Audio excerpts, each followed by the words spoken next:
Hey guys, how's it going? We're in a meeting. Hey Zach, what you doing? Not much. Hey Zach. What do you want, Connor? I swear. DC. What? DC. What? DC. That DC thing now? I'm really busy right now, so not really. But DC. Alright, Connor, fine. Whatever.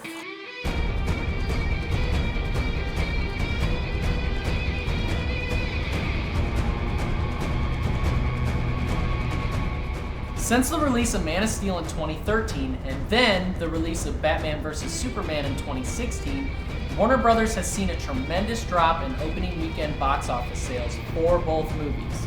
Now, this was a result of a story that, for a lot of people, didn't really match up with their views of Batman and Superman. Wait, did you just pull that out of the cabinet? No. Being one of the largest franchises in the world, DC has created many incarnations of Superman and Batman, from Christopher Reeves to Michael Keaton. This has led to a disconnect for the different generations of fans, leaving them longing for their favorite version of DC's beloved heroes. Although they haven't had a lot of success in the last couple of years with their new extended universe, DC has been making efforts since 1998 to build a group of movies with a shared continuity and are now learning from their previous film failures. Back in 1998, DC and Warner Brothers were in preparations for a film titled Superman Lives, to be directed by Tim Burton and written by Kevin Smith. Now, this would be the first film in a set of movies with a shared continuity, with the lead role being Nicolas Cage. This following the disaster of 1997's Batman and Robin. Michael Keaton was originally set to reprise the role of Batman from the Tim Burton films. This would be their first attempt at a shared cinematic universe, but later, the film was canceled. Now, if you're more interested in the production of the failed film, there is a documentary called The Death of Superman Lives, What Happened, written and directed by John Schnapp. Snap. It basically just, follows the whole demise of the film, so.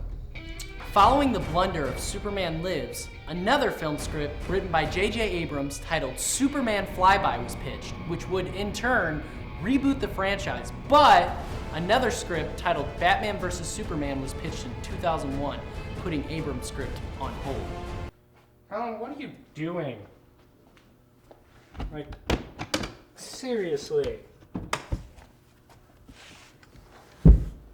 What are you doing in there? Dude, I'm trying to get some sleep, man. You guys are never leave me alone.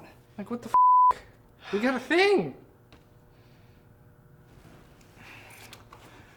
Later, Warner Brothers canceled development on Batman vs. Superman to pursue individual Batman and Superman movies. In 2003, Memento director Christopher Nolan was hired to direct an untitled Batman film that would later turn into Batman Begins. With the release of Batman Begins, Nolan had found a way to create a film that better connected with his audiences through realism and a darker tone. Warner Brothers and DC were beginning to move in the right direction. In 2006, Superman Returns was released, Bryan Singer's idea for the script overshadowing that of Superman Flyby. So the film received positive reviews, giving DC fans a wave of nostalgia for the Christopher Reeves movies, which are awesome. But in later years, it kind of got mixed reviews. Although it was considered a box office hit, Warner Brothers wasn't happy with the worldwide box office return. Hey, Zach! Yeah! I need some toilet paper, buddy. Can you... Why is there a camera? Why is your shirt off? Don't ask stupid questions. I'll tell you what, toilet paper for the DC line. That's a jerk move. Do it. Okay, it seemed that Warner Brothers and DC were moving in the correct direction, but still no real attempt had been made at creating a shared universe. And the last attempt being, Superman Lives and Batman vs. Superman. How can I have some toilet paper? After the release of the Dark Knight trilogy, Christopher Nolan demonstrated to audiences a more realistic and dark take on DC's Batman was what the franchise needed. You! Ow. Now, the Dark Knight trilogy became a new milestone for DC, with The Dark Knight being considered by many to be one of the best superhero films. When Man of Steel was released, they took a page out of Christopher Nolan's book and created a gritty and darker film. This led to many fans' distaste of Man of Steel, making a Superman devoid of hope compared to the Christopher Reeves Superman. This darker take on DC has been a common theme in the new cinematic universe, especially with the release and disappointment of Batman v Superman: Dawn of Justice. Then following that was Suicide Squad, it seemed that DC and Warner Brothers were attempting to catch up with the Marvel Cinematic Universe and their plethora of shared character films.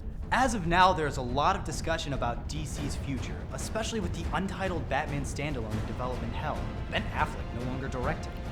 But fear not, hope is on the horizon with the upcoming release of Wonder Woman and the Justice League. As we've seen in previous origin films, these movies have the potential to outdo their predecessors.